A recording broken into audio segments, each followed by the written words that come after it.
Awesome. 6:35, I want to call this meeting to order. And Spanish interpreters, if you could please make your announcement and put your information in the chat. Sure. Buenas tardes. Si ustedes desean escuchar la conferencia en español, ustedes pueden marcar el número siguiente, es el 347-966-4114, seguido del ID de la conferencia, que es el número 656-226-599, seguido de la tecla numeral. Solamente se les pide, por favor, que mantengan los micrófonos de ambos dispositivos, del celular o de la computadora, apagados para evitar cualquier interferencia de sonido si no está participando. Repito la información, el número a marcar desde su celular es el 347-966-4114, seguido del código de conferencia número 656-226-599, seguido de la tecla numeral. Muchas gracias.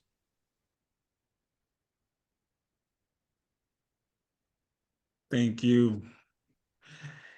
Good evening, everyone, and thank you for being here to another Special Education Committee meeting. As chair of this committee, I want to welcome you to tonight's important and long overdue conversation. This committee was born out of urgency. After countless parents came to our council meetings feeling unheard, overwhelmed, and even broken. Some were angry, but many were simply just exhausted. They shared stories of unanswered questions, sleepless nights, and tears shed over the fear that their child might not get the services they need to thrive. That fear led families to make difficult decisions, leaving public school, turning to homeschool or private school, or even seeking legal action. So no, this space wasn't created to tell you what to do. This space was created to tell you that you're not alone. We hear you, we see you, and tonight we stand with you. We brought CPSE, CSE, and other members of Central here not just to answer questions, but to build bridges, to help us better understand how to navigate the IEP systems and how to ensure that schools are held accountable, and most importantly, how to work together collaboratively. Because the DOE and district leaders and principals and teachers are not our enemy, we need to realize that they are our partners. And the mission we share here is simple: to help every child thrive and grow and become as independent as possible. So tonight, listen in, ask your questions, and my goal is that you go away feeling empowered and enlightened as we do this together. And I just want to give a moment for our council members. If you want to just send greetings, our co-chair, Simone. I don't have much to say. Thank you for such a nice introduction, Quentin. And thank you all for being here. To the presenters, thank you. And also to the parents for being here, because if you don't come, there is no need. So thank you for making time to be here today, for your questions, for your patience with us, and for your curiosity to learn more.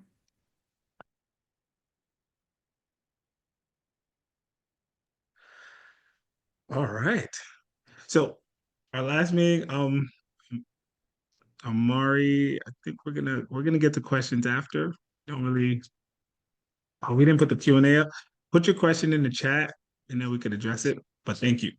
So we sent out a survey, and thank you guys in the district. You answered the questions, and we took those questions, consolidated them, and we sent them up as we promised to get them answered. And a lot of questions were related to SC and CPSE. So right now, I want to introduce our CPSE representative. This is Jennifer Lozano, aka Jennifer Luna, who will not only just tell us who she is, but will help us and guide us in understanding some of the questions that you all submitted. Hi, good evening, everybody. Thank you for joining in. Thank you, Quentin, for that great introduction to lead us into this conversation. I'm hoping families will leave today with some great information that will hopefully be helpful. Also, we're here to support. As mentioned, I'm Jennifer Lozano Luna. I am the chairperson for CSE3, which covers District 25, District 26, District 28, and 29. And so we oversee the process in our office. It's the IEP process for children from preschool all the way to school age, 21 and up. So I also would want to introduce our citywide CPSE chair, Temi, who's on this call as well.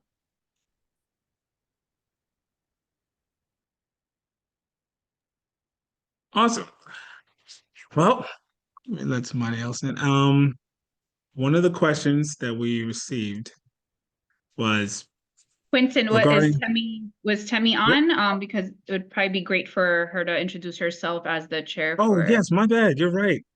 Okay. I would like to also introduce Temi Fasoye, our citywide CPSC representative. Quentin, what is the name she's under so we can unmute her? Temi Fasoye.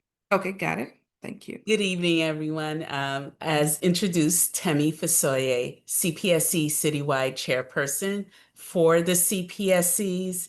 Happy to be here this evening to assist and answer questions as needed, but happy to be in such great company here of a lot of amazing CPSC, CSC, and DIAL representatives.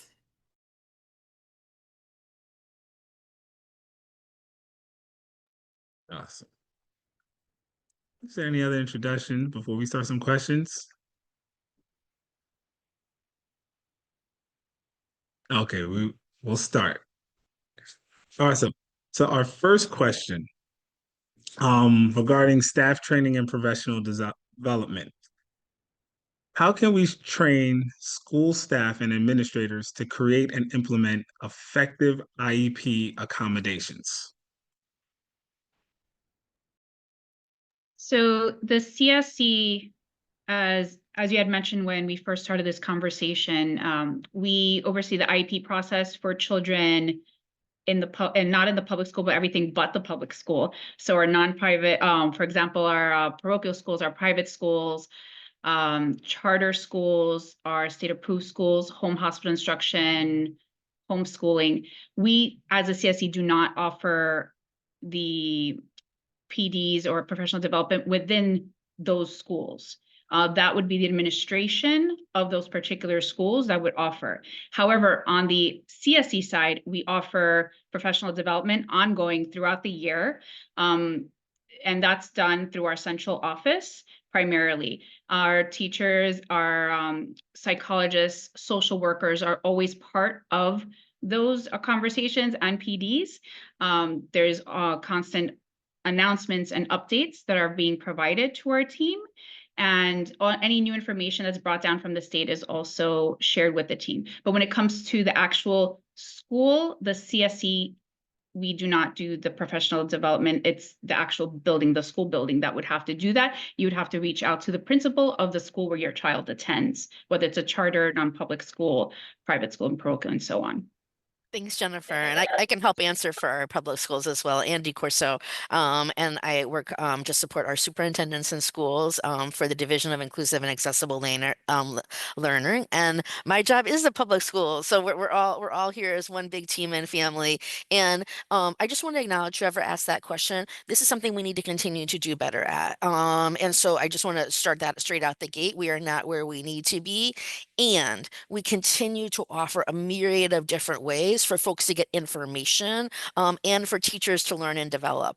One of the significant things that we've learned recently is that we've seen an increase in autism in our city schools. And so with that, we're training district staff to train teachers and school leaders about how to best work with autistic learners. And so that's a program that's happening right now throughout all of our schools and something that we're offering to all districts. Another thing that we know is deeply important is New York City Reads. And what about if you have a learning disability, or if there's something that is difficult for you, dyslexia, or a different processing in terms of literacy? One of the exciting things that we have now is a tool called Read and Write that's on everybody's computer that can do speech to text and text to speech. And we're getting that word out to schools also, just to let people know that there are lots and lots of ways to learn and lots of ways to support learners. So having said all that, we do a lot of other professional learning around IEP writing, IEP development, and how to support students with disabilities.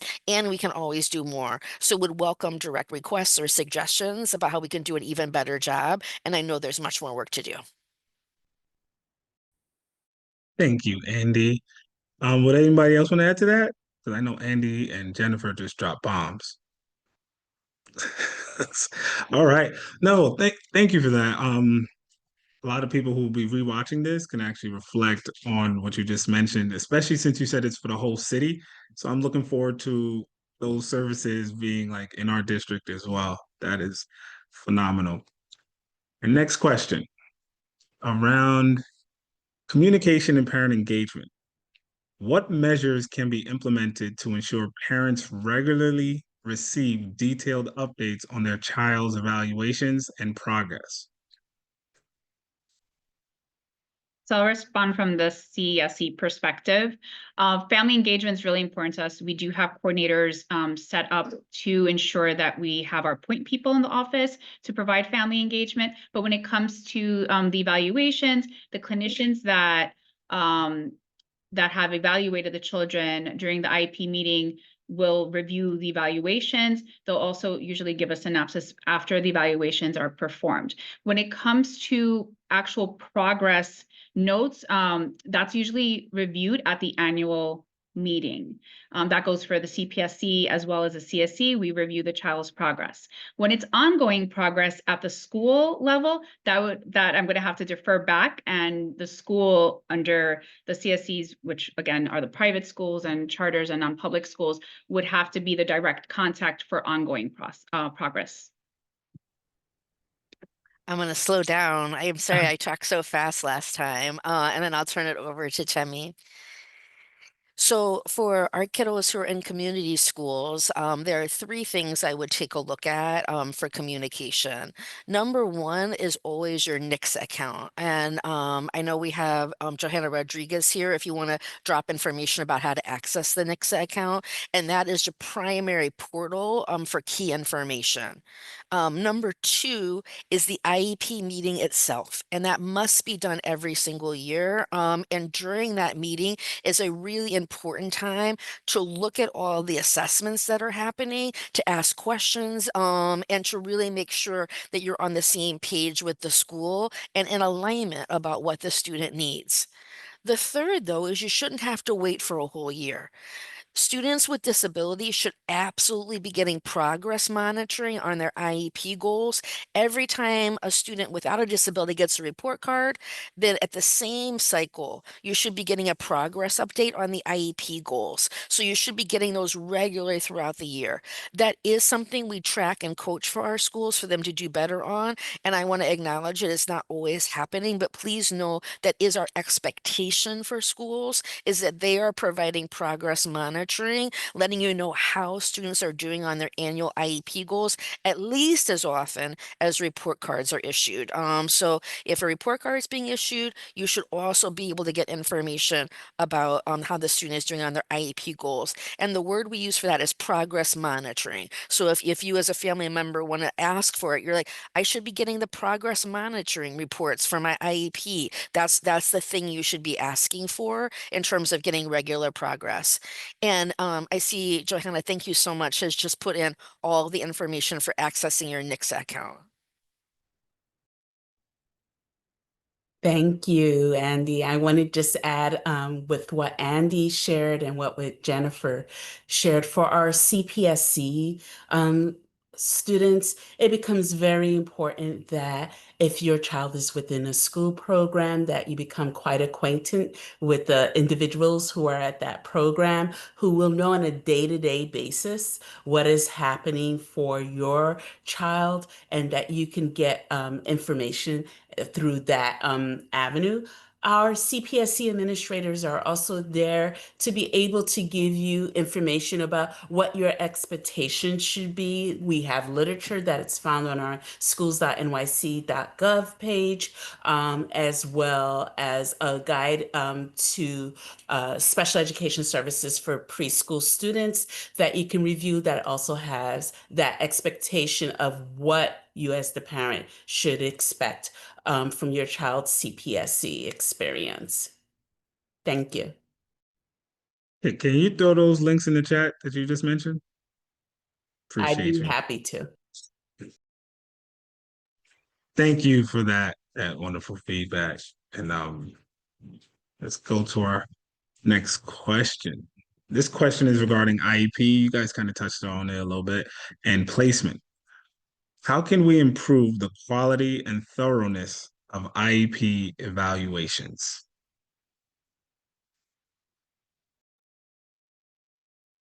So the evaluations that are done by the CSC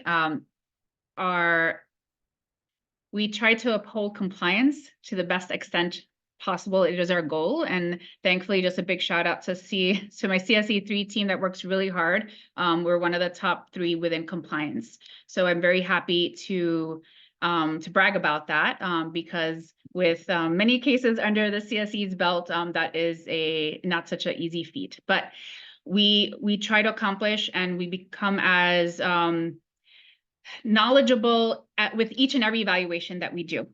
Every case is so different.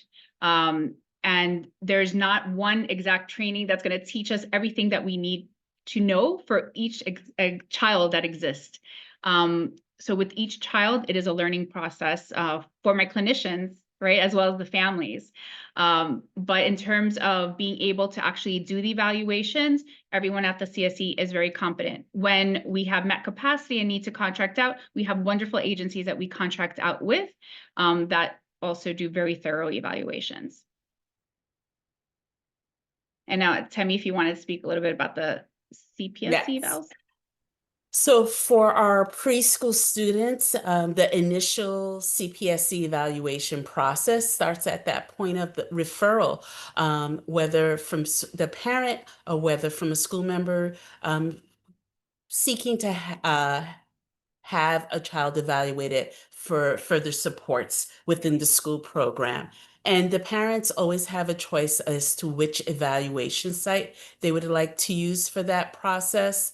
And there are core standards for the evaluation process that multidisciplinary evaluation agency, we often call them MDEs, need to follow. We also have our preschool assessment teams, which are part of the CSCs, and we have 11 different CSCs, hence a variety of prac teams, some monolingual and some bilingual who can help support through the evaluation process.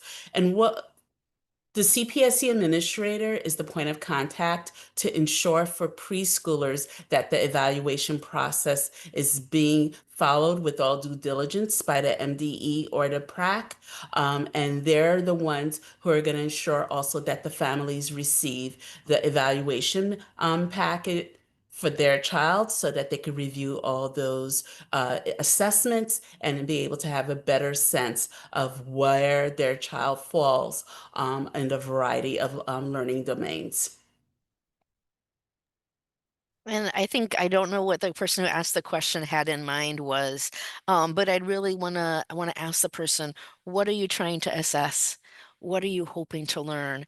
And the good news is that our school psychologists do have access to more evaluations and assessments than they've ever had before.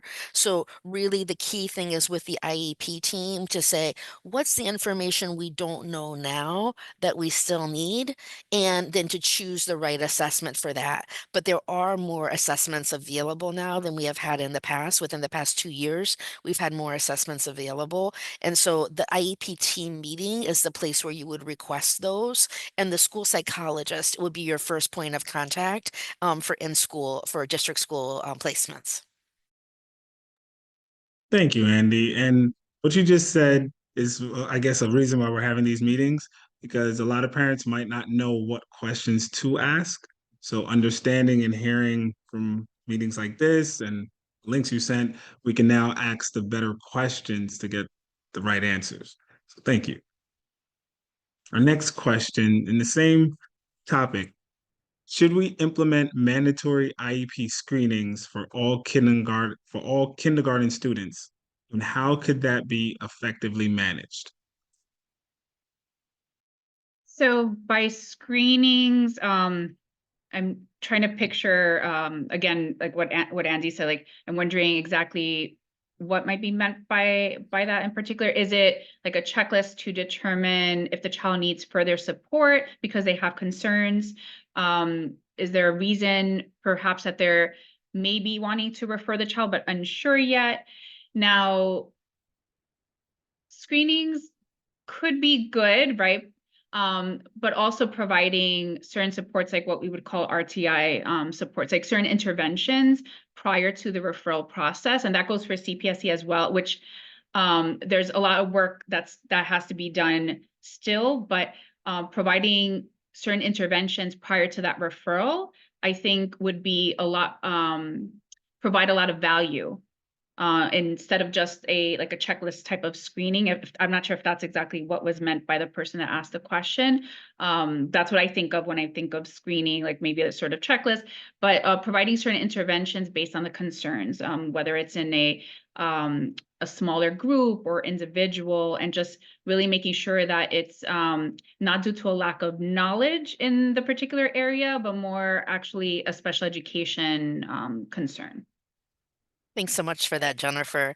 And one thing I do want to assure folks, and again, would love to hear even more, if the person who's asking this question is on the line, don't hesitate to let us know. Um, it I just want to acknowledge when you have a young child with a disability, there's a lot of steps to go through. So I want to acknowledge it can be confusing, it can be challenging. There's a lot. For many of our young children with disabilities, they transition from early intervention into pre-K, and then there's a process that used to be called Turning 5, which is now called the kindergarten IEP process. And that is a place to take a look at before the child enters the school age setting. Let's all step back and say, what is the right placement for this particular child? There's an observation, there's a conversation. So that is a very, very in-depth process for students who are referred for special education called the kindergarten IEP process. And I also, just to Jennifer's point, want to recognize there's a wide variety, a wide range of natural difference you will see among 4 and 5-year-olds in kindergarten. 4 and 5-year-olds in kindergarten are developing rapidly. Some of them may never have been to school before, and that's a whole new experience. Some of them have been going to school-like experiences for their whole life, and they are experts at school. And also our very young children are just growing and changing every day. So we really want to, first of all, if a student does have a disability and we recognize it, we want to make sure to get them the supports as soon as possible.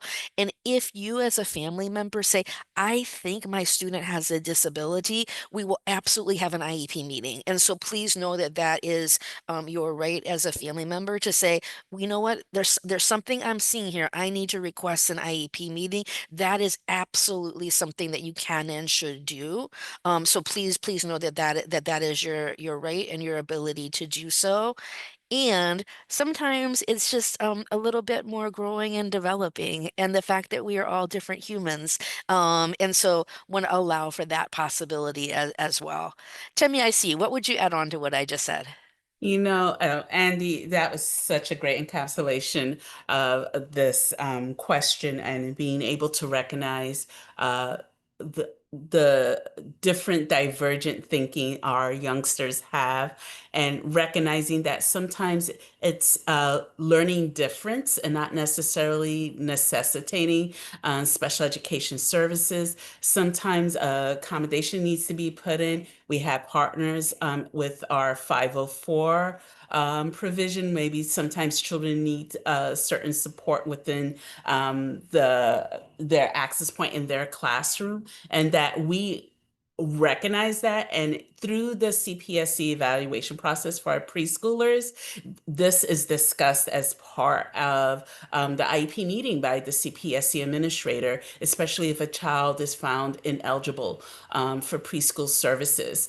Being able to look at other areas for where support could be brought in, and then just also recognizing that the concern that may have brought you through the evaluation process and to that IEP meeting may not be fully in place for your child as of yet, and that there's a continuity where you can seek to have an evaluation done again if needed, and that we are a community here and ready to support families. Our CPSC administrators really do work to have a thorough overview and support families through the process of the for CPSC.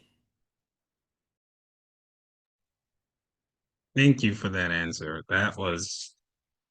This is a lot for us to reflect on, and I'm pretty sure we're gonna have more questions come from this, but you guys are giving a lot of information, which is very, very appreciated. And Next, actually, I'm so sorry, Quentin. I just wanted to yeah, add in there. We throw have a that in. lot of resources. We have handbooks. We have our Beyond Access website where parents can also avail themselves of already presentations that review many different topics.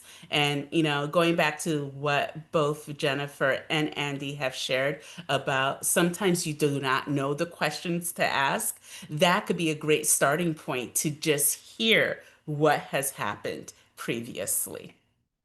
Thank you. Thank you. And that's why we got to keep having meetings, because some people get lost on that website. I get lost on it myself a lot.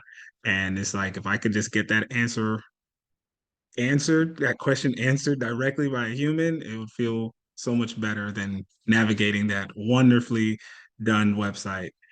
Until ChatGPT could just answer these for me, I still got to come here, but it's on the list. Next question. What steps, this is for classroom and program availability. What steps are needed to increase availability of specific programs across more schools? So by specific programs, are we referring to anything in particular? Or like a specialized program such as Nest? Yeah, okay. Yeah, Nest, Horizon. Okay, so, and I really love this question, especially since I've been around since the first Nest was ever introduced to the Department of Education. So, and that was quite a bit ago. So I've seen how it's come from just a small handful of classrooms to now citywide.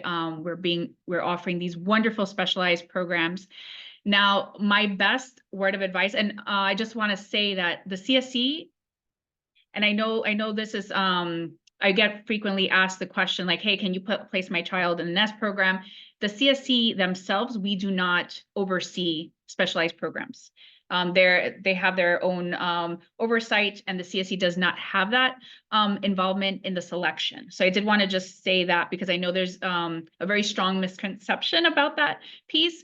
We can, however, help families if they need assistance in filling out the application. We are here to support. So every social worker, every team on the CSE is assigned to a case, whether it's by school or as if it's a KIPP case, and we could help fill out those applications. Now, the reason why I'm mentioning is the more applications are filled out, we have an idea as to where the area of need is. And by we, I mean DOE globally, right, has a better idea as to where they should probably open them in the future. If I had a magic wand, I would say, let's open them everywhere in every single school. But I don't. So for now, this is the process to best try to expand them across the CSEs. I don't know if Andy has further information she wants to add about that, but that's my take. Absolutely. Thank you so much for this question. And we do have many specialized programs, Nest, Horizon, Path, ACES, bilingual special education. I will say this is an area where community advocacy is actually essential. This is where the CEC can play a huge role, is advocating for where are you hoping for the specialized program, the principal who is going to be able to nurture and care for that, and most importantly, the funding for that. So we apply for funding as part of our budget every year to be able to open new specialized programs. It does require an investment, not just by the Department of Education, but by the City of New York. And right now, that is the main limiting factor to opening up new sites. So I just wanna encourage that all of you are here. You're very active. You're incredible advocates for the community. Advocating for funding for specialized programs is hugely important. And then thinking about District 28, where are some principals who would be a great host for a specialized program? Talking with them and making those requests of community leaders can be helpful as well. We know these programs, there's more demand than we have, and we'd like nothing better to expand them. I do want to share something exciting. And you may be this may be breaking news for District 28, but I did get word today. Dr. Blake is going to be participating with his team in an exciting program starting in the fall called Inclusion Innovators, where some of those coaches who work with our specialized programs are going to be working closely with District 28 staff to begin to develop the capacity of other schools to do some of the same practices that our specialized programs do. So there are only 5 districts participating in this first round, and Dr. Blake said yes. So huge kudos to Dr. Blake, and I'm really excited for what's going to come out of this in District 28.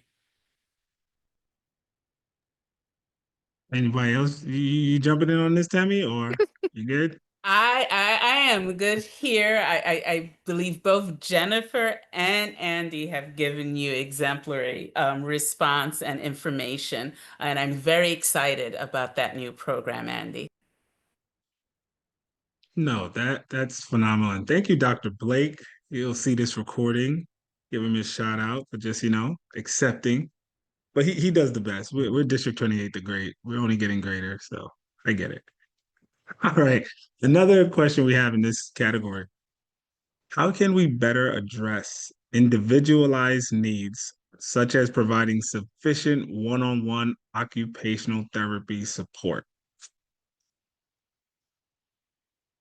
So for not only occupational therapy, but any related service, speech therapists, counseling, physical therapy, it's all going to be based on the child's need. So we have the evaluation, right? We have the referral first before anything, and we go through evaluation process. We go through the IEP process. Now, during the IEP process, we try to figure out at that point the child's present level of performance, and then the goals are built from that, right? So based on the goals, we could figure out at that point as a committee, does a child require one-on-one services? Does a child, depending on the goal, require that very one-on-one clinical versus can this be done in a classroom, small group setting, one-on-one, pull out, push in? So all that's really going to be goal-based.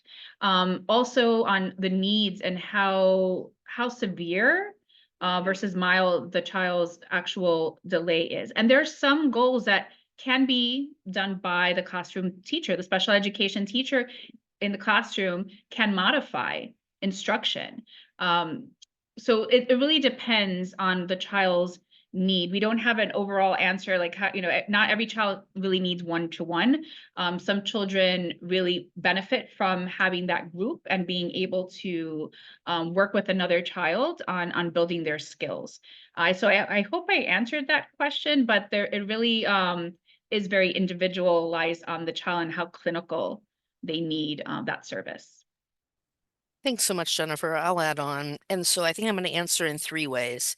First, we are constantly looking for additional related service providers, and that's occupational therapy, speech language therapy, and physical therapy. That's a constant thing we are looking for, and our commitment is to be able to provide the service that every child needs. That's our commitment, is if the child needs a service, to find a way to provide it. And it's tough. It's tough. That's number one. We're trying many innovative ways to try to recruit, hire, and train more related service providers. And I want to build on what Jennifer said. And this is just a moment to consider as you're thinking about your child's needs and maybe what your school might tell you. Many times when I talk to families, they say, Andy, the best thing is for me to have a therapist that's working one-on-one with my student outside the classroom. And from my experience as an educator, that is not the best for every student. And I just want to just share, just on this call, some of the considerations that might not make that the best. It might be the best, in which case that's what should happen. So I want to be clear about that. But I want to share some considerations where a one-on-one therapist outside the classroom might not be the best. First, if the student is receiving related services outside of the classroom, they are missing class time. And that it can be a significant challenge in terms of staying in sync with the rest of the class. Second, especially for young children, sometimes for our young learners, especially learners with disabilities, transitions are tough. And if they are getting pulled out of class for each service they're getting, that dramatically increases the number of transitions that student has to experience during the day. So we've taken something that's difficult for them and added a bunch more of that into their schedule. So those are two considerations I would think about.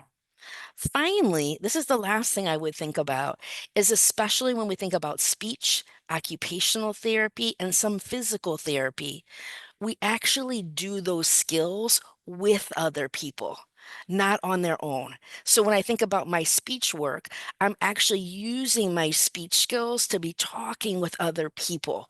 And that's why sometimes we recommend a group setting so that the student is actually able to practice where in the authentic environment that they would be using the skill.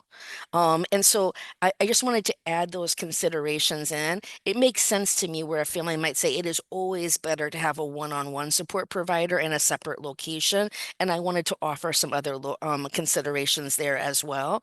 And for some students, it absolutely is the right thing to have a one-on-one support provider in a separate environment. So please know that we want to do what's right for every child, and the same thing is not right for every child. And that's what we wanted to bring forward.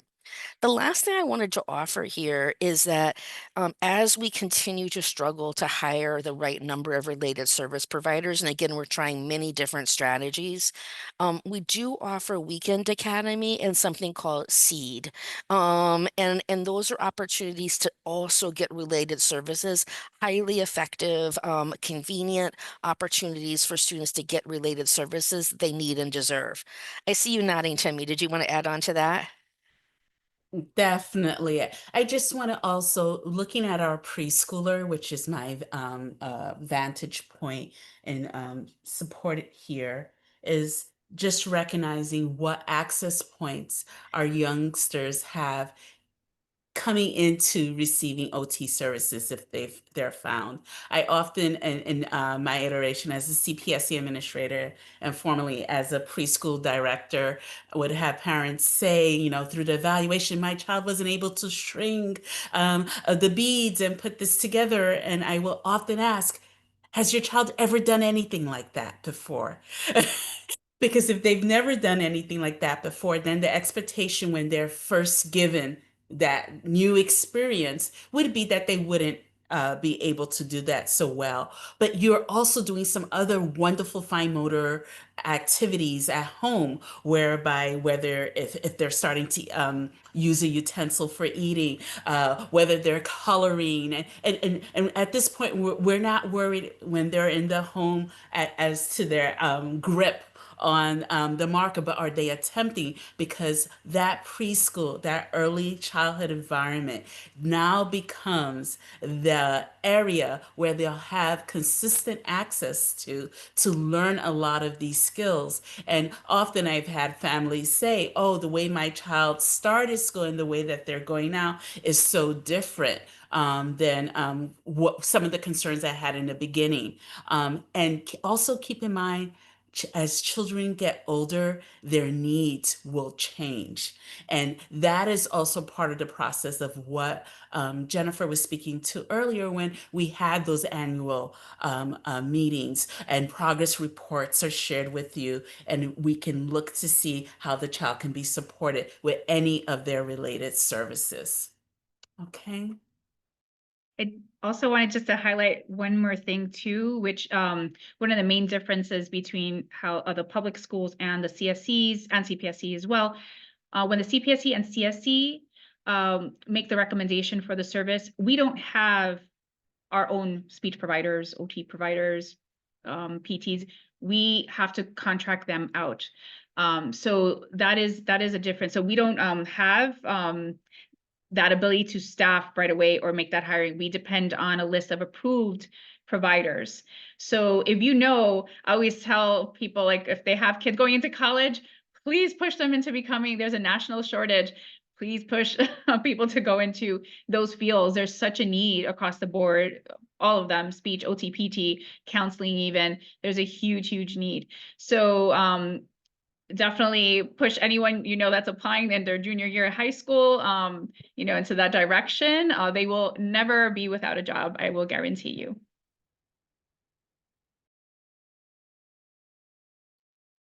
Noted. Thank you for that. All right, thank you for those answers to those questions. We're in our next category, which is parental education and support.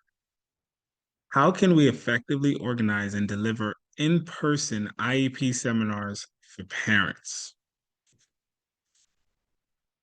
So on this, sorry. Oh, go ahead. I was going to flip that one to Johanna. Oh, okay. I was just going to say the little CSC part. So the CPSC and the CSC ourselves don't offer direct type of IEP seminars. However, there are agencies such as Include Ed NYC, like that one has a phenomenal, that agency in particular, I know has a phenomenal family, it's a PD that they do, and they'll go out to sites as well. And so that would be a link, and they're open to all families, whether you're attending a public school or a private school, CPSC, and they would help guide families. And they do have a PD for family engagement as well, which I've had the opportunity to witness, and I know it's very thorough. So I'm done with that. Hi, Stacy Palmer. I'll jump in. So you have Include NYC, as Jennifer noted, and you also have Synergia, which is not an agency, which does a lot of programs for parents. In my presentation, there's a slide with a lot of resources, which I will give, like some agencies which do that support as well. But there's quite a bit. And those agencies are also located in our handbooks. The preschool special education handbook has it, as well as most of the schools.nyc.gov handbooks for our students. And I was just going to add, hi, my name is Johanna Rodriguez. I'm the Central Parent Advocate here in the Special Education Office. And not that you guys are the first to know, but I will say two things. One thing is, if you all want a parent workshop, I've done many, many of them for many CECs. So if it's something that you want, that is something I offer. I've done it for CEC15 and others across the city. It's one of my heart passions, as I love providing support and making sure that our families are well informed and guided in the right direction. And I'll plug in here, I am the real human that answers the special education inbox. If you've ever emailed specialeducation@schools.nyc.gov, that is me who responds, and a very, very small team.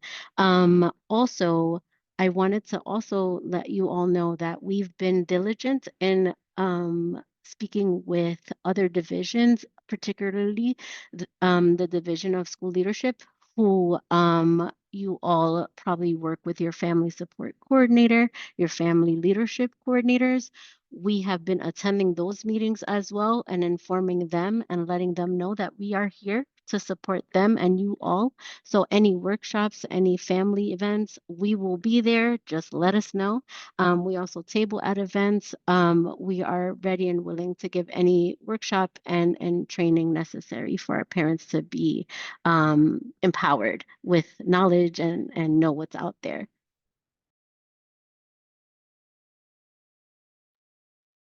Wow. Like we are getting stronger by every comment. Thank you so much for those. Like you guys are just giving us a lot, and we really appreciate you guys. That's why we're here. And our next, um, okay, cool. So there's some other questions that we have a good team. Let me know if you can answer these questions. This is not particularly for anyone directly, as most of them, but how can we ensure special education teachers actively engage with students rather than passively observing?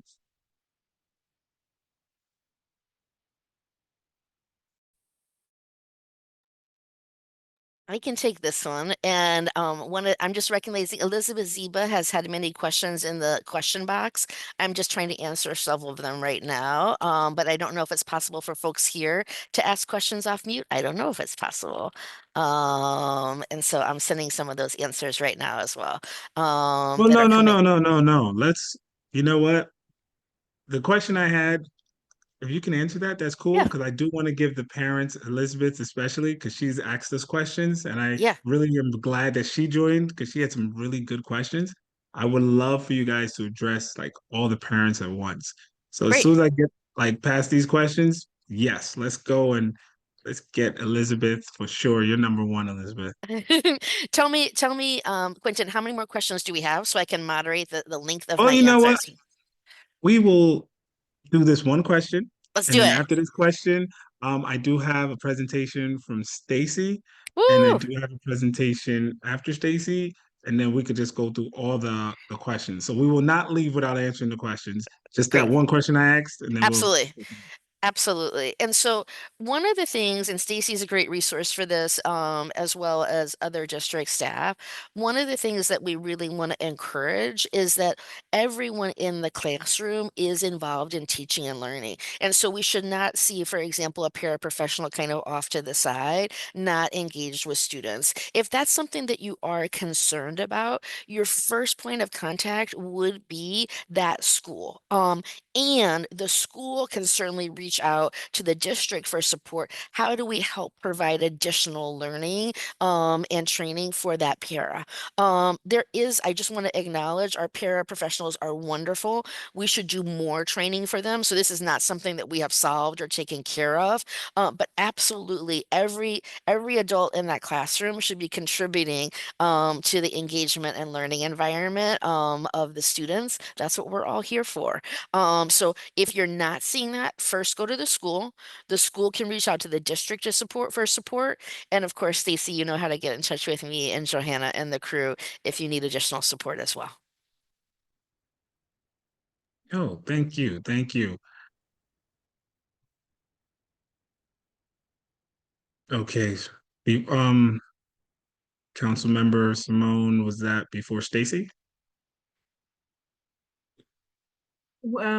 Quentin, sorry to interrupt. Would that be okay for Karen to go first because she just let me know that she will have to leave in about 15 minutes?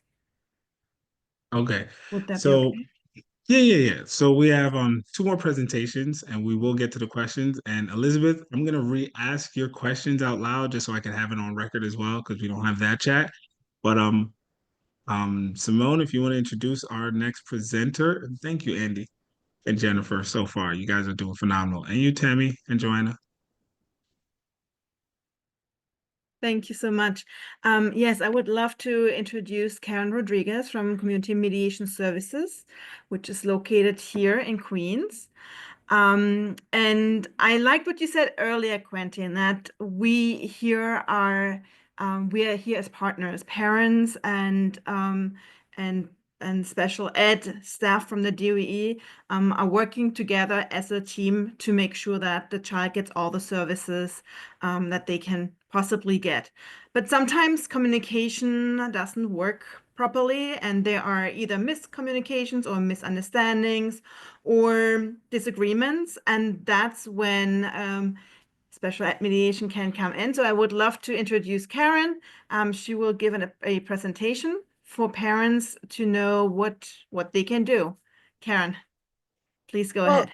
Yes, good afternoon, everyone. I'm just going to start sharing my screen and then I'll introduce myself just to make sure there's no technical difficulties. Is everyone able to see what I'm seeing? Yes, okay, perfect. So first of all, I want to introduce myself. My name is Karen Rodriguez. As Simone said, I am very thankful for her for allowing me to be part of this meeting. I've heard so much information that I wasn't privy to as well. And I've actually had the delight of working with Ms. Stacy Palmer and other members of the CSE, CPSE. With that being said, so I am the special education mediation coordinator for all of Queens cases. So just in case this does not apply to you, but if you do know someone in other districts, please feel free to share my information. This isn't only applicable to your district, but all of Queens. So I'm gonna go ahead and get started. So what is mediation? So mediation is a voluntary process that both parties must agree to. So it could be started either by the parents, the school, or the district. But if you do decide to go to mediation, all of the parties have to be willing to go to mediation. It is very rare that the district turns down mediations. Thankfully, it has not actually happened in your district, but if that is the case, then we will go ahead and try and find other solutions. The process is confidential, which means that anything said in the mediation will not be used in due process hearing or any other lawsuit. So we cannot be subpoenaed. Whatever is said in the mediation is completely private and confidential. So you do not have to worry about, what's said, any type of repercussions. That is not the case with mediation at all. And it's self-determinative. So parties will decide what will happen. The mediator does not tell the parents, the school, the district, any agency what to do. So it really is a way to facilitate communication between the parents, the district, the school, with whatever issue is going on. The school and the district can also ask for a mediation if for some reason there is not great communication with the parent. It is more likely usually that the parents do start the mediation, but it does go the other way if that is necessary. And when to ask for a mediation. So disagreements regarding your IEP is one of the most frequent reasons I get mediations requests. Concerns over students' educational placement or services, disputes about evaluations and classifications, questions about the adequacy or appropriateness of provided services, and any other conflict related to a child's special education needs. So this is just like a more broader list of many issues that parents do come to me with. However, obviously it isn't strictly to this list. You might have a special case or even questions of like, I am looking for this service for my child, or this hasn't happened yet, what's going on? My contact information will be at the end, and I will be more than happy to help you talk with you through what is your possibilities. Mediation, I would say, is also not as a formal process as an impartial hearing. So if there is a bit of miscommunication, but you don't want to take a full-out legal recourse, mediation is a great way to get communication going if you feel like, the school or the district isn't responding the way that you would like. And how does mediation work? So this is just a really quick walkthrough of what the mediation process looks like. So first we start with the intake, which is a really quick informal conversation with me, usually over the phone. You tell me about a bit of what's going on. I walk you through a little bit more of exactly what the process looks like. And then I reach out to the district or to the school to find out who do we need to have at this mediation meeting so that they can go ahead and talk about the issues that you have and find a solution. Mediation sessions then are scheduled. I am the go-between, just because sometimes if communication does fall through, right, it's so much better to talk to me instead of trying to have, especially if it is an adversarial relationship that you have, which hopefully it is not, but it does happen. Mediations are usually about an hour long. However, this is obviously depends on your case. I've had mediation goes up to 2 hours, but thankfully, most of the mediations that I have been part of can take about an hour and a half. All of our mediations right now are done virtually, so you do not have to go nowhere. We try to be as accommodating as we can with your schedule. I understand, parents work. Sometimes they can only do after school. We will try the best to make sure that everything works. If an agreement is reached, it will be drafted during the mediation session and will be sent for you to sign afterwards, for you to review and make sure that everything that was said within the mediation is written as it should be in the agreement. If you do get an agreement, you also do not have to sign it, right? It isn't because we drafted an agreement that suddenly you have to sign it, or something goes wrong. No, I've had parents who, once the mediation is over, for some reason do not feel like they want to sign the agreement. They prefer to go in a partial hearing, and that is okay. So just so you know, it isn't, even though an agreement is drafted, it isn't a commitment to anything until it is signed by all the parties. And then the CDRC, which is I for Queens, will follow up after the mediation. So if an agreement is reached, I will follow up for you to sign it. If you tell me no, then that is it. But I also like to follow up with parties to see if we were not able to give you any solution, what could your possible steps next be? And then I go in further into what an impartial hearing is, or if there is any other recourse or help out there. And this is just a really quick breakdown of what mediation is and what it is not. So mediation is a process where the parties, where parties with disputes sit down together with a neutral person, which is the mediator, to discuss ways of resolving their problems. The reason why we have a neutral person, because we want to make sure that neither parents nor the school is like someone is in their corner, right? The point is to have a neutral party that would listen to both sides and hopefully be able to find a way to an agreement. A special education mediation is voluntary, it is confidential, it is a completely free process. So you can also call me, because I'm not going to be the mediator, right? You can also call me and say, hey, I have these problems. How can I help? What can I do? And I will do the best of my hands or the resources that I have to point you in the best direction that I can. And it is a way to restore damaged relationships. Unfortunately, sometimes things do not go easy, or communication breaks down.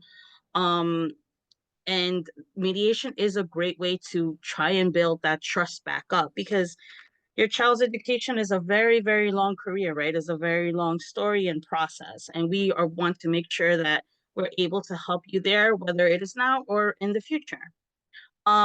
What mediation is not, it is not a court hearing. So we do not require evidence. You do not have to have legal representation. You can if that is something that you want, but it is not necessary. Most of the cases, about 95% of the cases that I have, an attorney has never been present during the mediation. And it is not a process to determine guilty or innocence. The mediator will not act as a judge. They will not say who is guilty or who has any type of penalties. There is no punishment involved, so you do not have to worry about that in mediation. It is also not a counseling or legal service. The mediators will not be able to give you any legal advice of what is your next recourse if mediation does not work out. And unfortunately, neither can I.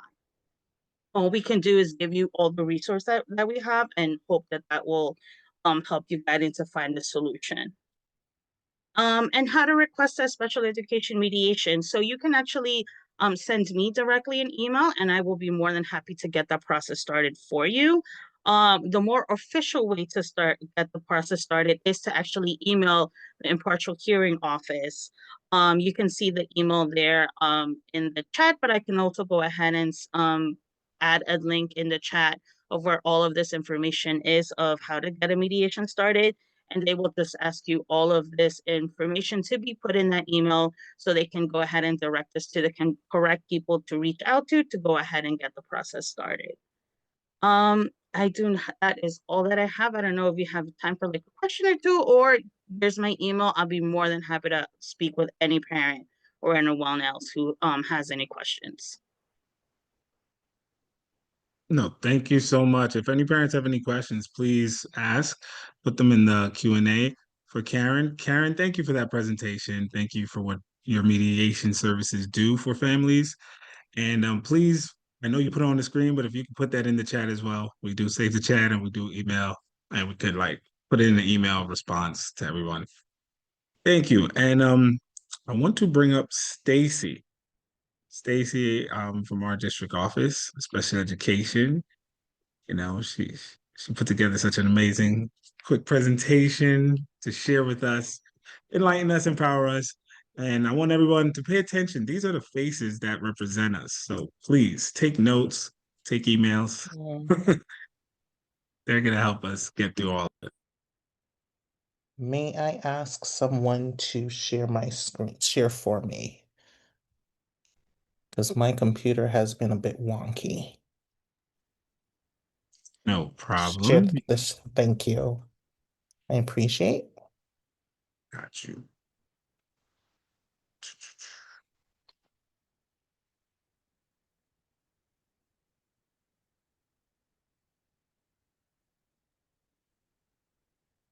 So good afternoon, everyone, and good evening. My name is Stacy Palmer.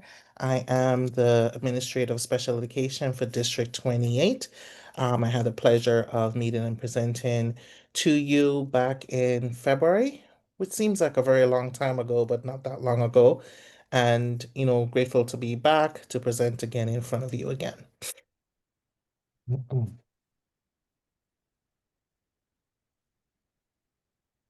Which one is that? Yay, it's coming. It's almost there, almost there.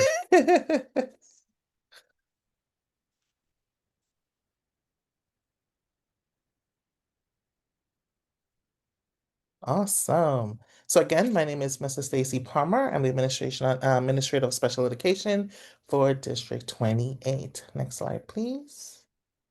So very briefly, we'll be talking about and reviewing the special ed continuum, the KIP process or the kindergarten intake process, taking a look, a brief overview of K-8 school-age services. I know Quentin did ask me to share some information on OPWDD, as well as some resources that I have gathered for you. Next slide, please. Thank you. So the continuum, next. So the continuum of special education ranges over a vast array of services. We have from general education to specialized school. So general education, of course, is the least restrictive. Specialized school, which could be residential, which is one of the most restrictive settings. It runs a gamut of. Now, placement for a student is contingent upon their individual needs. So a child can begin in a restrictive setting and end up in a least restrictive setting and then be declassified from special education service, you know, contingent upon their own individual progress. So in a least restrictive setting, of course, there's more time with their peers without disabilities. So the closer to general education it is, the student is course of considered, least restrictive. I do want you guys to bear in mind that if a student is, if we're saying a special class, it doesn't mean that they're not engaging with their general education peers because in their non-core classes, they are engaging, they are related, and that could be the least restrictive setting for that particular child. Integrated co-teaching and sets, the child is in a general education setting with two teachers in a room and so forth. All right, so the settings are contingent upon the needs of the student. Next, please. So in preschool, and I won't go deeply into this because this is not on District 28, under my role, we do begin services from kindergarten, which is school age, up until grade 8, and then of course, high school takes over when they reach to grade 9. So for preschool, for the continuum, usually you'll see students who do receive related services. They'll receive a seat, which is a one-on-one teacher, special class in an integrated setting, half or full day, special class, and or a NICED approved residential placement. Once they're coming through the KIP process, which I'm about to speak about, or they become school age, the student, those services can continue, and or the student can also be declassified from services at this point because those interventions and services may not be warranted and or needed for that student at that time. Again, this is individualized. It's all contingent upon the particular student, what they need, and how they will move forward. Next slide, please. So it always turns my words incorrectly. I didn't mean the end was on it, so I do apologize for that mishap. So the kindergarten intake process, or the KIPS, those are currently underway right now. They started back in February, and we're in full gear with evaluations happening through the city in D28. I think in the third or fourth wave at this time. Next slide, so I can talk about it. Thank you. So this is a process where the students are in pre-K coming into kindergarten, and their students are being looked at to determine if services are needed and or if they're going to be declassified. So in this process, as I mentioned just a while ago, services and supports are determined for children entering into the kindergarten. It happens when the child is turning 5, when they come into school age. Every elementary school is expected to welcome and serve the students with disabilities in accordance with their IEP. Families are encouraged to make sure that you're reading the IEP, asking questions at the meeting to ensure that you're in full understanding of what is expected for your child coming into the kindergarten grade. And if you have any questions, you can definitely reach out to your school and or to the team for support. Next slide, please. So the KIP reevaluation is an extensive process. There is a review of all assessments, there progress reports, teacher reports. There's an update to the social history. There's observations. The student is observed.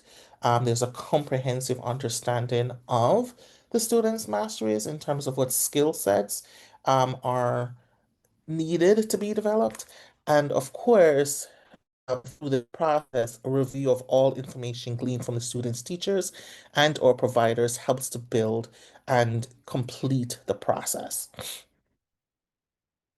Next, please. So through the KIP process, I do know, Quentin, you did ask me to, just review a little bit about autism programs. There are 3, the NEST, Horizon, and AIMS program. The first NEST, which is a reduced ICT class, Horizon, which is special class 8 to 1 to 1, and AIMS, which is special class 6 to 2 to 1. This gives a breakdown of each. There is an application process which has changed. It's not paper-based anymore. Next slide, please. Oh, I slipped my slides. So I'll speak about the application process in a minute. Another placement which might be rendered for students in the KIP process is D75. D75 is for students who have significant challenges to their disabilities, which could be ASD, significant cognitive delays, significant challenges in ED or sensory impairments, and or a student is faced with multiple and suffers from multiple disabilities. They're in a District 75. Classes can be co-located throughout schools in districts 1 to 32. School buildings where all the students have IEPs, so they do have a standalone building where students have IEPs. There are general education classrooms, and they do have programs in agencies, hospitals, and at home. If your child is deemed necessary for D75, that will be discussed. I know that there are some misconceptions about each and every program, and whatever questions that you do have, I would strongly suggest that you pose those questions to the team at the time of the IEP meeting. Next slide, please. Thank you. So we're going to move through to K through 8 education. Next. So I mentioned before the different placements. So once the students come into our building in kindergarten, these are the different settings that can occur. A student can be in a general education where they receive SETS and or ICT, or they could be in general education with related services only. There can be special class. There's special class in a specialized school, home and hospital instruction, and of course, there's non-public day and residential school. There are many different varieties of options, and again, contingent upon the child's needs, placement will be rendered in accordance to their needs and or the data that the child presents. Next. So in addition to placement of special education services, there are additional things which can happen in the process. The student can receive accommodations and or modifications in the IEP process. They can have accessible educational materials, adaptive equipment. There can be adaptive phys ed, alternate assessment. Student can also be declassified from the services, meaning they are no longer eligible for those services because it's not warranted. Some of our students may have extended school year services or ESY. This is where the student goes to school for 12 months instead of 10, and which we are preparing for the summer months as we speak. Shout out to Avril, who is my guru and my right hand. Professional services as well as travel training. Next slide, Quentin. Thank you.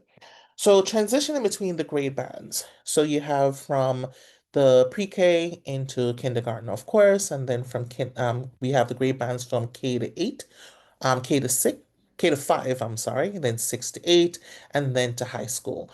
Now, the process to move throughout the grade bands is very similar. All students do participate in the same admission process as their non-disabled peers. They're not singled out or made to apply differently. The expectations and the schedules can be different, depends upon the grade level. So coming into kindergarten, of course, the child undergoes the KIP process if they do have an IEP already in place. If the IEP still is in play, that IEP moves with them to the middle school and or high school. Now, I do want to bear in mind that an IEP does not follow a child beyond graduation. Beyond once they graduate, the child at that point will then have to disclose their disability to then fall under ADA law, wherein they can get services for that. So while they're going through the school years, they have to build self-determination and self-advocacy, which we do automatically once they come into our building to ensure that they're becoming global citizens in the future world. So services may change, may look the same for a child throughout the grade bands, but everything is done through the process of annual reviews, triennials, and so forth. Next slide. Next, thank you. So transition planning actually begins when children walk into our doors in kindergarten. There's a big misconception about that. The first step is we want to introduce them to the world of work. What is it that you want to be when you grow up? So transition planning begins there. But to adhere to the guidelines of both federal and state law, In the year the child is turning 12, they are administered vocational assessment. Transition planning really takes hold at that age. At the age of 15, this is where it begins to be developed. It's mandated at this stage to then follow through with different sections of the IEP, in addition to ensuring that work-based learning is taking place, the skills are being built, and so forth. Um, the QR code, which is here, gives you direct access to the Family Guide to Transition Planning, which is a phenomenal tool. If you are like, wait a second, Stacey, what exactly is transition planning? What are you really saying?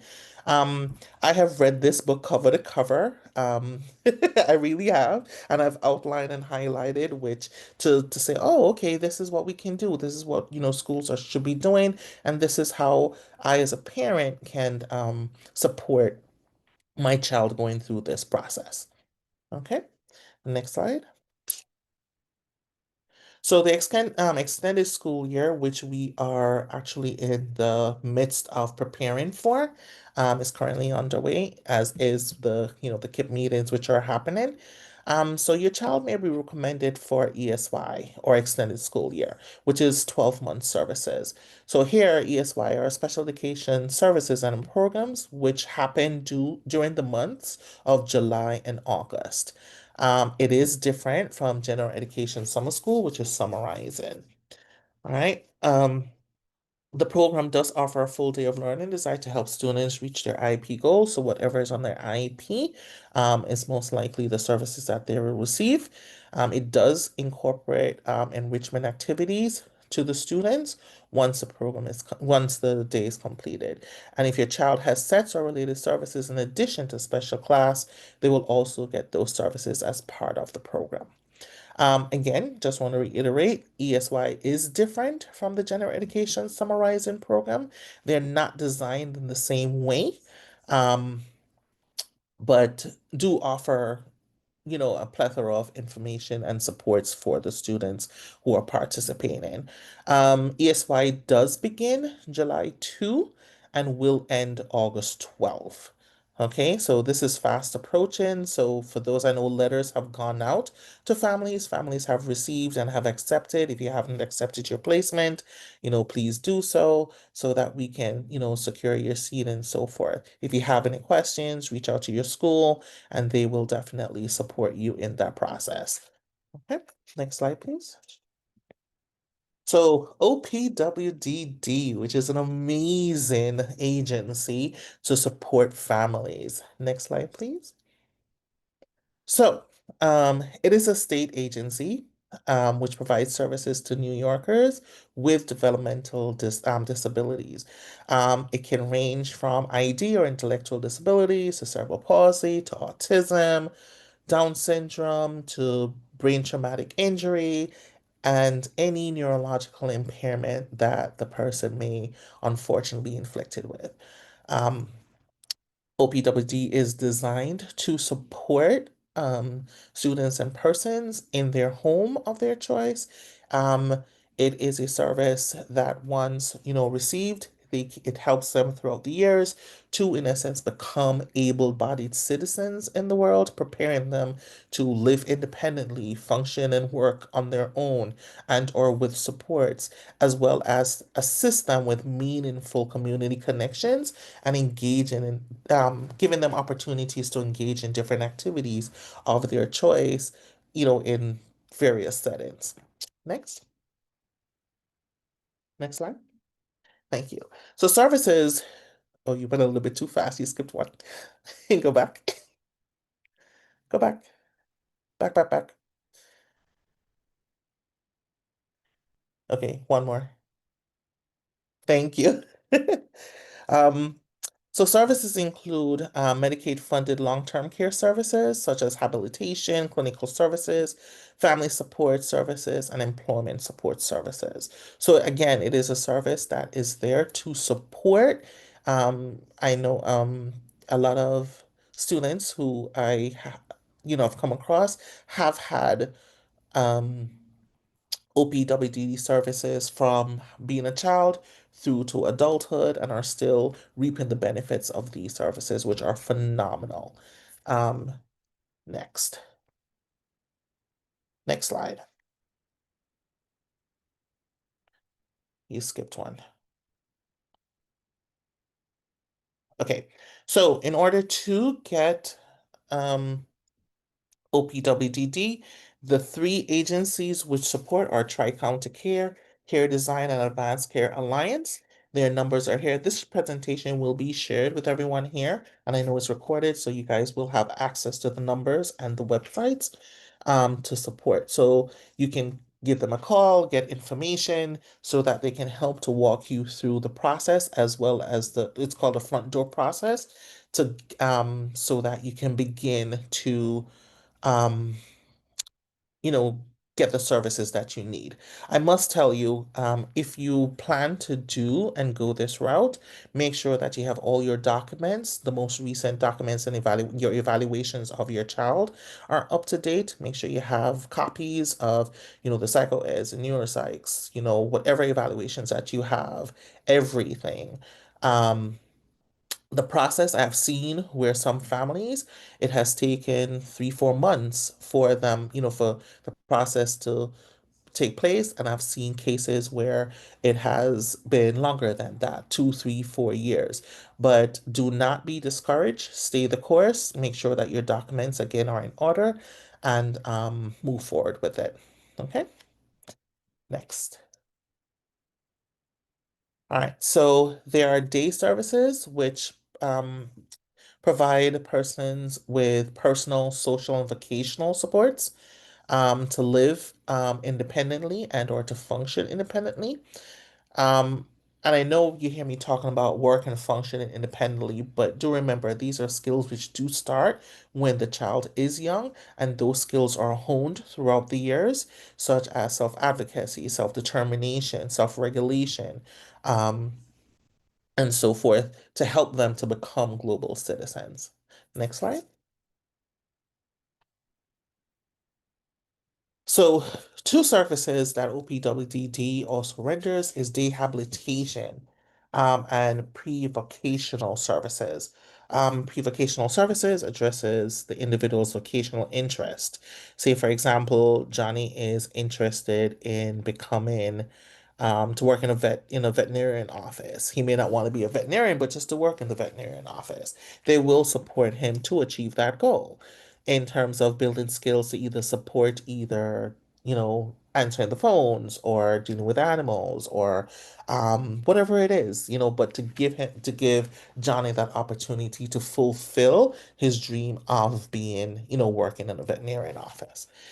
Day habilitation services provides the individual, regardless of his or her living environment, um, to in essence, live on their own as well as to be independent. So it's how to manage, prepare their own food or, you know, managing money, financial planning. There are a lot of different things which actually um, flip between both services that help support the individual once they become older and become more independent and functional. Next. So self-direction is another big piece of OPWDD, which gives a person services as well as a chance to own those services, meaning they're choosing what is best for them, once they get older. So they're directing those services, giving them the flexibility to choose the right supports that will work for them. So it's not an agency which later on as they become adults, or you're going to, they dictate certain things. Self-direction is a big proponent of this, of their purpose. Next. So I did include a video. I'm not going to watch it here, but this actually tells you an overview of OPWDD. And it will give you an idea of what it is. In a sense, recapitulate exactly what I spoke about already. Next slide. Um, I this is a list of quite a few. There are 10 videos here, and the links, once you get the presentation, you can click on the link. It will take you directly to that in terms of giving you more information on each thing. Because I know I just gave you a brief overview. So wait a second. There's getting started, which tells you how to get started.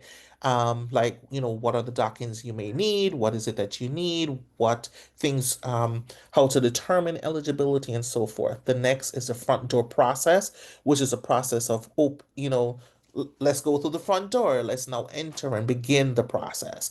It talks you and walks you through the building the relationship with the three agencies aforementioned in the slide previously, and what is it will the steps that you will have to take to move from there.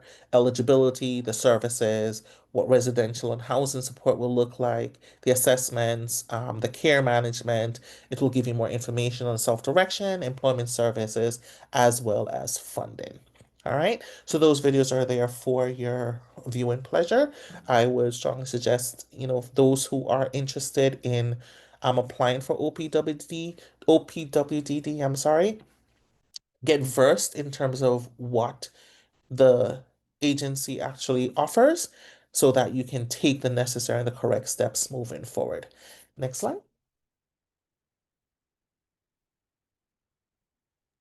I just want to update everybody that we will get to your questions, Elizabeth. I just want to Stacy going through her presentation, but we will get to the questions after. Thank you for Okay. staying. Okay, so there are a few guides and resources that I've added. There is Getting Help in Your Language. Everything is linked into the document. So once the presentation is shared, you'll be able to get that. Next.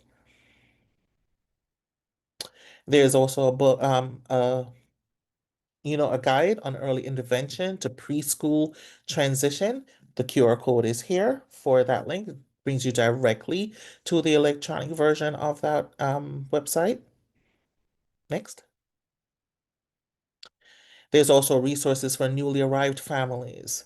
So this gives you an overview of what to expect if you have now, you're new to New York City and entering into New York City public schools. Next. There are also family guides for special education services. So you have the preschool special education services.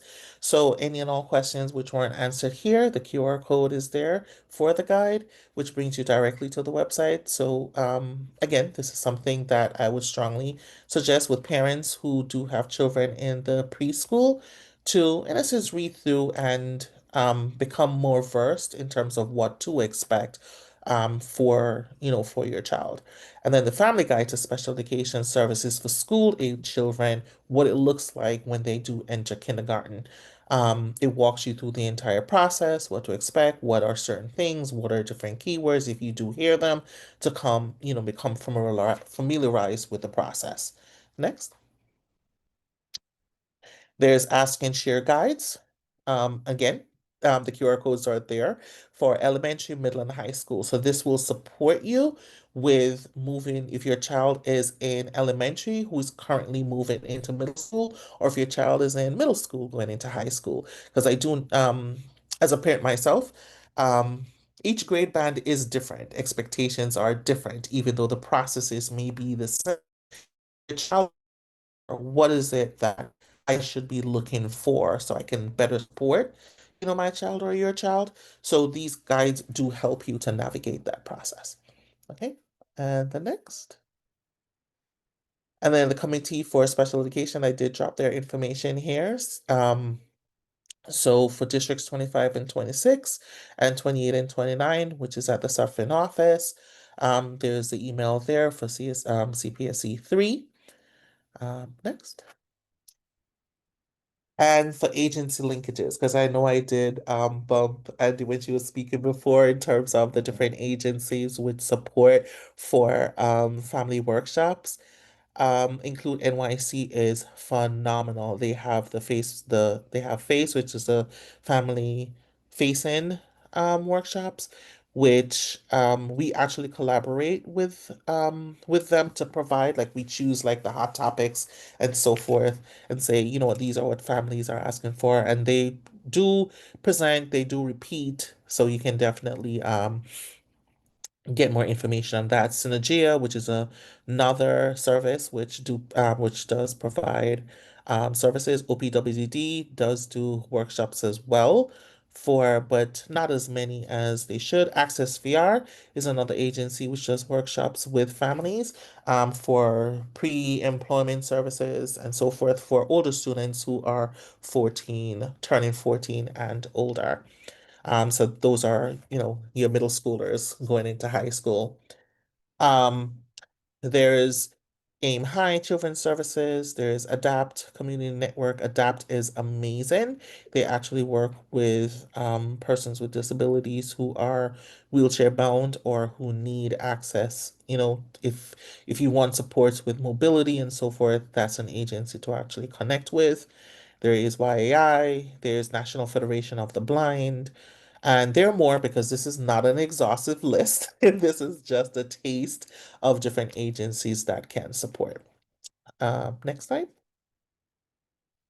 And then based upon those the resources I did, the links directly to their websites, so you don't have to go looking very far.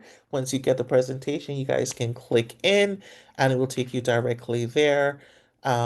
I know that each, agency has numbers to which you can reach out to get additional supports or, if you have any questions, you can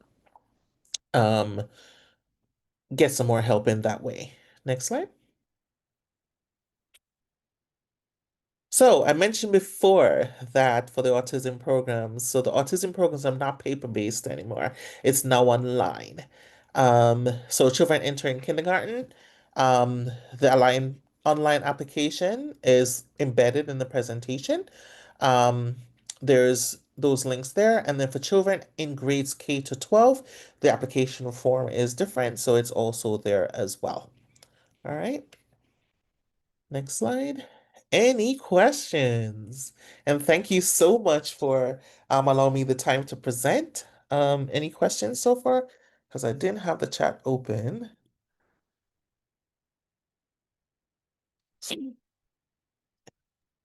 All right, well, we're gonna go to the questions in the chat and Okay. we can answer them. So, one, I want to thank you again, Stacy, for bringing that presentation. You really, really enhanced it with a lot more information, and all of this will be on our website, everybody. So you can click on the links as you mentioned. And just to go through the questions, um, our last two questions from Elizabeth. Can you please explain the MTSS? And how can they be implemented in So the classroom? Oh, we got the answer? Go ahead. So MTSS is offered in every school. It's interventions for students. It's like looking at students who need support. It's not necessarily geared for special education. It's for every student in the building. So all schools have supports which are in place to if a student is falling behind, if they are, need additional supports, and or you may have students who might be on the cusp of um, being referred for special education, maybe let's try to do a little bit more intense support to avoid special education referral so we give them intense supports first to rule out that might be the issue. You know what I mean? So it's Yeah.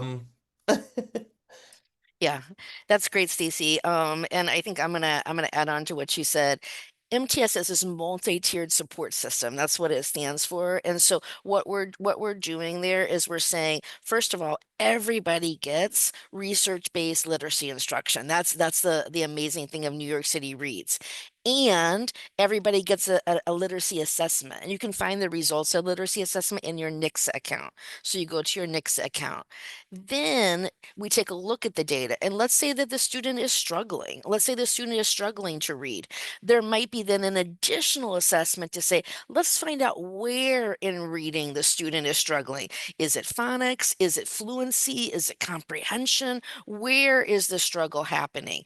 Based on that, then there's a plan. plan. Okay, what are the resources we can use to support on this? There are interventions, which also support for dyslexia, an Orton Gillingham-based intervention called SPIRE, that's done in many schools, as well as rewards, which is also supportive for students who have reading needs or students with dyslexia.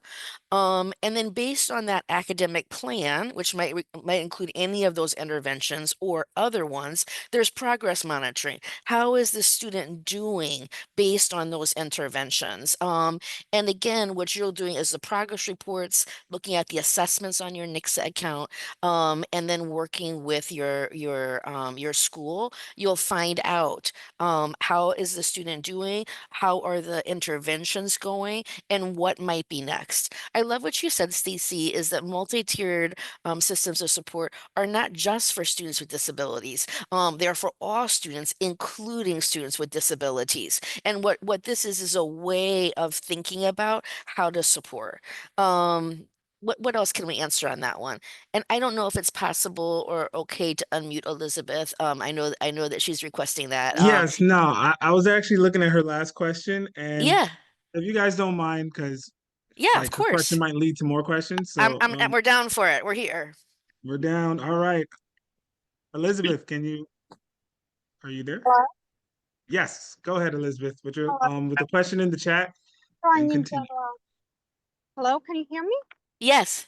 Yes. Okay, I'm just wondering in general, there seems to be lack of dyslexia services in Queens in our district.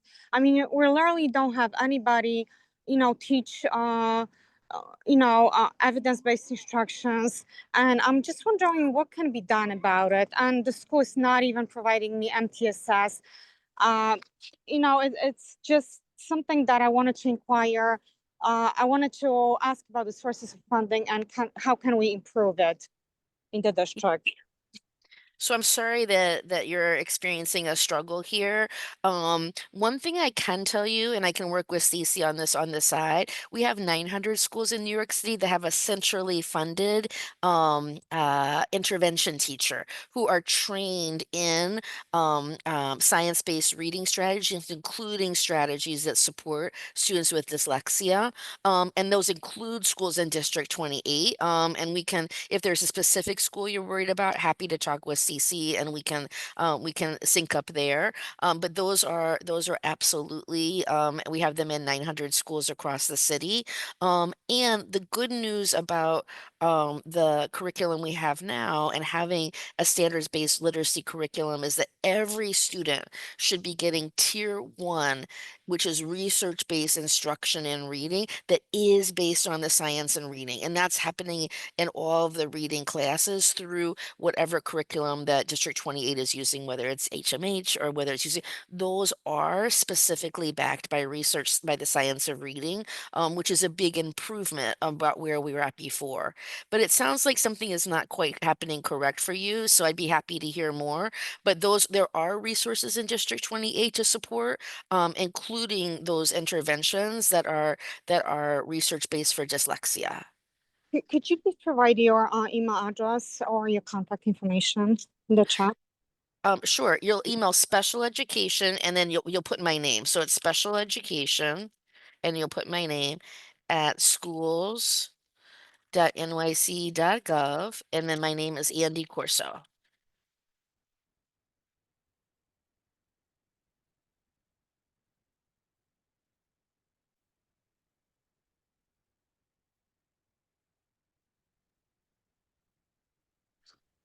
Thank you all so much. I want to really, really thank Jennifer, our representative for CPSE, coming out this evening and enlightening us and empowering us with that information. Andy, you've been dropping it like it's hot all night. Thank you for supporting as well. Temi Basoye, thank you again for coming. Our council members, Stacy from our district office. Amari, you have a question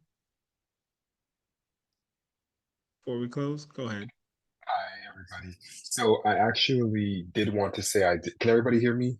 Yes. Well, okay. I didn't get to share at the beginning, my apologies, but I'm actually a representative, the district scheduling coordinator for the speaker Adrian Adams, and I also do the interim events. Hi, everybody. It was very nice to listen in and just get a little bit of updates on what's going on within our schools and just to hear some of the concerns from the parents as well as the information that a lot of our great administrators have on the call tonight. So this is one of my first meetings, just starting new. So, it is something that I'm excited about. Last month, I believe, was Autism Awareness Month, and Yes. I tried desperately to do something for our office, but a lot of the programs that I looked up or that I reached out to, it was a little bit difficult to try to find some coordinators that would partner with us in order to do Mm, something.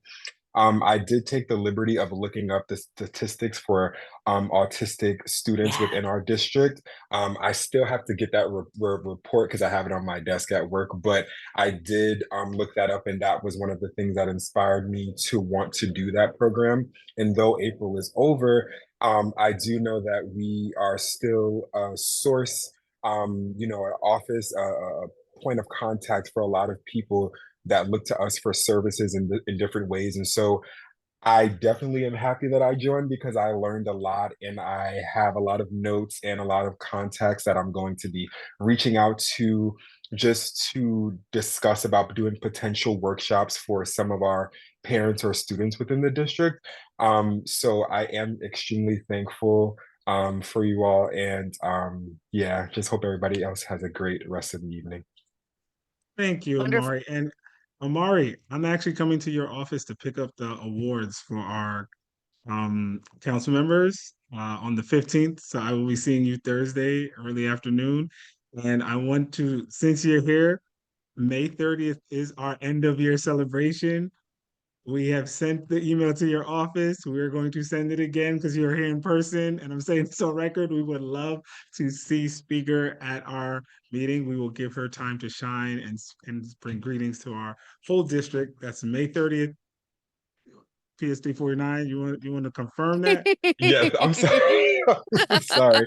So I'll say two things. So actually the citations and certificates that are done, I myself do them. So I would be happy. They have been finished for a while now. So I'll have them ready for you on Thursday morning. As far as May 30th, of course, if the staff in the district are available to attend, and holding the position as a scheduler and the events person, I'm likely to be there as well as representative for our office on the CEC28 meetings. As far as the speaker, it's a little bit difficult because I do the district scheduling and she has a different team that does the scheduling on her end. And so what you can do is you can still send it over to me. And what I'll do is I can directly just loop you into the people who do her scheduling and they'll be able to give you further correspondence on her attendance. No problem. And it's not a meeting we're having. We're having an event. Right. An event, yes. That Well, was so thank you. skillfully done on both of your parts. There was a lot of skill in both of those exchanges. And so, Amari, I just want to make a quick note here, and we can definitely connect with you also. We really welcome and thank you so much for recognizing Autism Awareness Month and celebrating it. You all may have seen in the MTA, they really celebrated autism awareness at many of our locations, and they always do a fabulous event with some of our artistic learners about train safety. And of course, we have a large percentage of autistic learners who love the MTA and love public transportation and will tell you more facts than you ever wanted to know about trains. So please do our same inbox special education at schools. We would love to connect you with opportunities to bring awareness to your constituents across and just celebrate neurodivergence and celebrate that our minds are grow in many different ways. And thank goodness we are different because that's what makes our community strong. So if you're looking for an activity like that, please reach out. And Will do. Johanna is right here. We'll hook you right up. Thank you so much. I appreciate it. Thank you, everybody. Awesome. And is there any questions from our council members? I think I saw one more from Eliza So in the we have in another the question. in the question one. Computers have been implemented as the de facto way of learning after COVID. How can this massive change from paper and pencil be put in place without any considerations for students with disabilities. So thank you for asking that. And what I would say is that a computer, just like any tool, can be used in a positive way to support both students with and without disabilities, and can be used in negative ways that don't help anybody to learn or are particularly challenging for students with disabilities. So I want to just acknowledge the root of your question. One size does not fit all, and any technology can be used in a way that doesn't support, as well as that does support. I think what I would start there. Certainly, we don't have a policy on this, but what I would start is if you're noticing, just a second, at my school it's all computer, and I wonder if that's working for everybody. You would start at the school level, and then of course Stacy's your district representative, and then myself, Temi, Jennifer, we'd be happy to support. I wouldn't want to close without saying, though, that some technology is extraordinarily helpful for our students with disabilities. And we think about speech to text and text to speech, and predictive text. There's so many opportunities through technology that open up whole new opportunities for learning. One size does not fit all. I don't recommend all computers all the time for anyone. And I don't want to discount the amazing potential of technology to make things even more possible for students with disabilities. Thank you. And we got all this on record. So thank you. And let's see, make sure there's all right. We are cool. So, all right. Well, thank you again to our incredible guests, CPSC, CSC, Central, for the insight and clarity that you brought tonight. Thank you to every parent, educator, and advocate who showed up, your questions, your presence, and your commitment to our children. Tonight wasn't just informative, it was necessary. It felt like a lot to take in because it was. However, rewatch the recording on our website, please. Take your time with it. This was the kind of conversation that fills up and fuels us forward. District 28, the great, is already great, but becoming more inclusive, informed, and united, we're making it even greater. To those here tonight and those watching later, thank you, and let's keep being great together. That's our meeting. Thank you. Spanish interpreters, you're good to go too. Good night. 8:21, meeting Bye, adjourned. everybody. Good night. Thank you. Bye, No be problem. well. Good night, everyone. Take care. Gracias.